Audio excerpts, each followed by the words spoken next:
Whoa, there are so many things happening at Apple. That was one of the DMs labor organizer Clarissa Redwine received on Christmas Eve day. Not about the latest gadget appearing under the tree, but about worker activism within the company.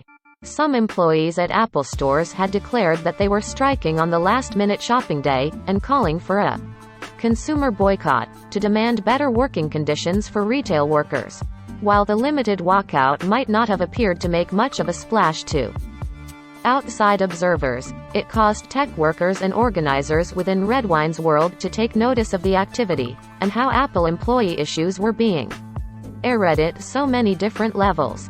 Every year since Google workers walked out in protest of workplace discrimination in 2018 has been a landmark one for labor organizing in tech. Now, 2022 is poised to contain even more high-profile votes, legal actions, and campaigns. There's one organizing possibility that could help workers wield power and influence over management even more strongly. Answering a central question of tech industry organizing. What is a tech worker? With an inclusive response. Workplace actions have the potential to be even more impactful when tech employees are identified as all workers at tech companies, from startups to big tech corporations, up and down the supply chain. Warehouse workers, retail representatives, quality assurance or customer support contractors, designers, coders, and everyone else who makes the tech world run, have to work like they're in it together, labor organizers said. The thing that's really exciting for me is how much we can do together when we are a larger force with numbers, Redwine, an organizer at the Tech Workers Coalition, and former Kickstarter employee who helped lead the successful union drive there, said. So to see these lines blurred across the industry, and to see people really embracing cross-role solidarity, is a huge sign that this movement is accelerating and moving in the right direction. It all sounds a bit kumbaya in theory, but in practice, this sort of solidarity within tech has already spurred change. Recently, members of the Alphabet Workers Union, AWU, called out Google for providing high-quality, at-home COVID tests to permanent Google employees but not contractors. It's put pressure on the tech giant to take a more equitable approach to worker safety. Both the AWU, and a movement at Apple meant to expose inequality in the workplace called Apple II, specifically make joining the efforts of technical full-time workers, and non-technical, part-time, contract, retail or logistical workers, a founding tenet of their organizations. Redwine points to a number of other projects expressly meant to blur the line between office and non-office, or software engineer and non-technical worker, happening across the industry. In November, writers at the New York Times reviews and shopping website, Wirecutter, went on strike on Black Friday, one of the site's most important traffic days of the year, in order to agitate for a fair contract. Members of the New York Times Tech Guild, or the employees who run the website, apps, and technical side of the media empire, supported the campaign online and at the picket line. Wirecutter finally reached a contract with management several weeks later. In the lead-up to the Amazon warehouse worker vote to unionize in Bessemer, Alabama, the Tech Workers Coalition, the organization Redwine is a part of, set its technical chops to help educate workers.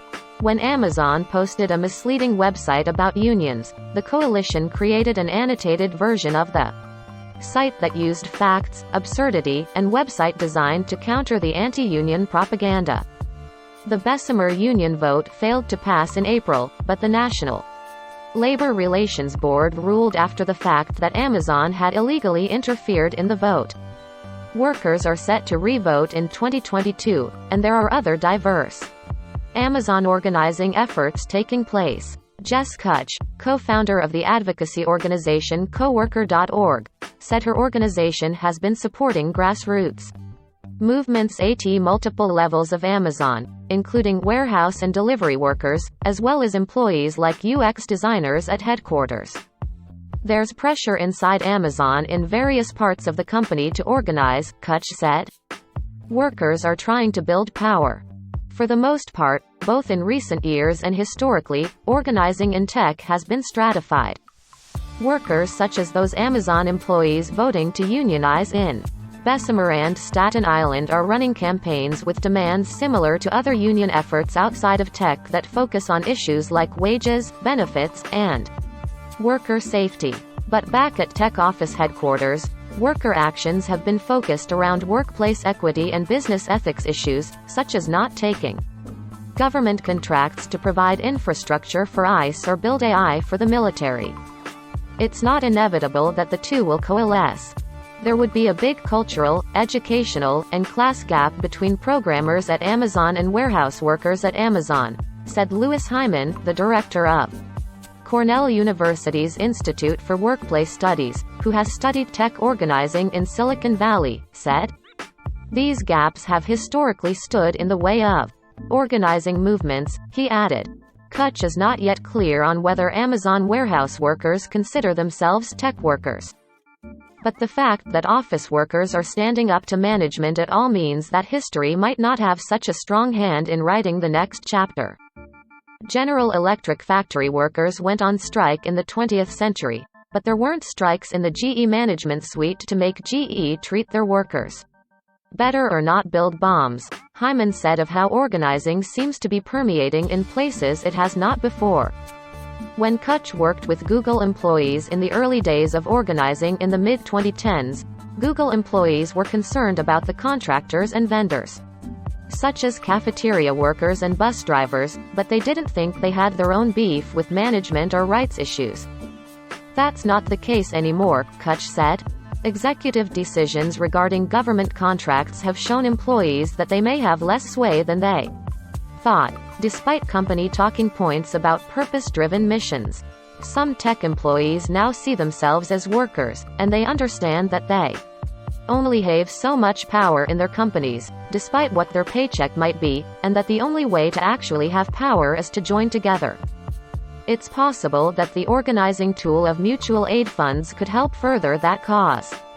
Mutual aid funds are collections of money that union advocates use to financially support individuals who are organizing their workplace, and who might need a financial safety net if they face retaliation from their employers. The money comes from professional peers. Through mutual aid funds, highly compensated workers can extend a hand to whoever needs it, whether that's engineers, QA contractors, or logistical employees. Several of these funds have sprung up in recent years, and each has different criteria for who can apply, and committee members that award the funds. Kutch's organization is currently raising money for its third round of awardees for the Solidarity Fund, which gives out $2,500 United States dollars to tech workers they select. There is a fund called Tech Workers for Tech Workers, meant to support gig economy workers, like rideshare drivers. And when workers at Blizzard Activision announced their intention to go on strike in December, they also launched a strike fund and called on our peers in the gaming industry to finance it to cover lost. The funds have already demonstrated the ability to connect, and perhaps solidify, groups organizing within tech. In creating the Solidarity Fund, Kutch said the organizing committee had to actually define a tech worker in order to determine who would qualify. They decided all workers in the tech industry, regardless of job function, were eligible. So even establishing the fund laid the groundwork for solidarity. Both contributing to and receiving funds could be reinforcing those bonds. Kutch said that she was surprised when the organizers of the Apple retail strike tweeted a link to the Solidarity Fund, because her organization had not actually been working with them. But she saw in real time that Apple employees from across the organization were making significantly large contributions, though Kutch did not specify a dollar amount. It's really interesting that there are now these lines of mutual recognition and solidarity between different kinds of workers, Hyman said. Kutch has also observed that the funds do more than provide financial support for workers who are under extreme pressure both at work and perhaps at home. It's a validation that their work is important. I saw that a lot of people were just affected by just having some third party recognize their sacrifices and their efforts, Kutch said. Hyman remarked that logistics workers like Amazon warehouse employees and drivers are holding an immense amount of power right now thanks to the way the from devolving into depraved chaos. Gaming companies like Blizzard need QA testers to make sure their games don't break, media companies need tech workers and creatives alike to churn out content, and everyone needs the highly paid, but no longer so content, programmers and engineers to maintain and build the. And while organizing had been siloed in the past, there's a possibility things could be different in the years ahead. Cross-class solidarity is incredibly powerful and meaningful. It's actually how we're going to build worker power in the tech sector, Kutch said. Our fates are all tied together.